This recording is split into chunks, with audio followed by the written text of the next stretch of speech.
ಪ್ರತಿಯೊಬ್ಬ ಆತ್ಮೀಯ ವೀಕ್ಷಕ ಮಿತ್ರರಿಗೆ ಈ ದಿನ ಒಂದು ತ್ರೇತಾಯುಗ ಕಾಲದ ಒಂದು ದೇವಾಲಯಕ್ಕೆ ಕರ್ಕೊಂಡು ಹೋಗ್ತಾ ಇದ್ದೀನಿ.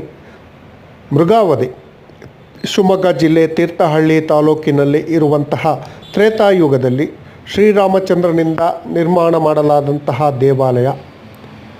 ತುಂಬ ಅದ್ಭುತವಾದ ದೇವಾಲಯ.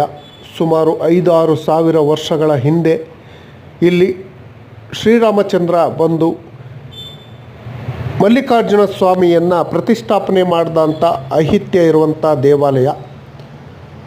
ದೇವಾಲಯದ ಪ್ರವೇಶ ದ್ವಾರ. ಇಲ್ಲಿ ಸ್ನೇಹಿತರೆ, ಕಲ್ಲಿನಿಂದ ನಿರ್ಮಾಣ ಮಾಡಿದಂತಹ ಮಲ್ಲಿಕಾರ್ಜುನ ಸ್ವಾಮಿಯ ದೇವಾಲಯ ಇದೆ.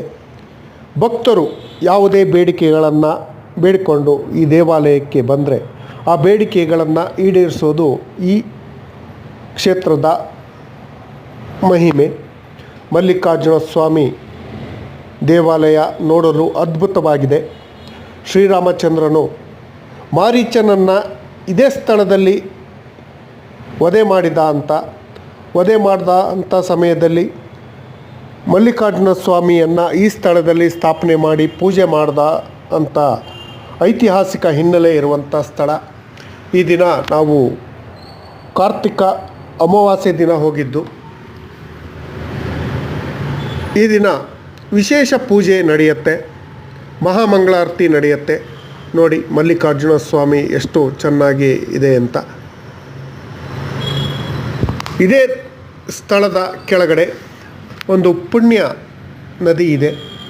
ಈ ನದಿಯಲ್ಲಿ ಸ್ನಾನ ಮಾಡಿ ನಮ್ಮ ಇಷ್ಟಾರ್ಥಗಳನ್ನು ಈಡೇರಿಸಿಕೊಳ್ಬೋದು. ನದಿಯಲ್ಲಿ ಜಲಚರ ಪ್ರಾಣಿಗಳು, ಶುದ್ಧವಾದ ನೀರು. ಹೇಳಬೇಕು ಅಂದರೆ ಬೆಟ್ಟಗಳ ನಡುವೆ ಹರಿಯುವಂಥ ಶುದ್ಧವಾದ ನೀರು ಅಂತ ಹೇಳ್ಬೋದು. ಯಾವುದೇ ಕಲ್ಮಶವಿಲ್ಲದಂತಹ ನೀರು. ಈ ನೀರಿನಲ್ಲಿ ಸ್ನಾನ ಮಾಡಿ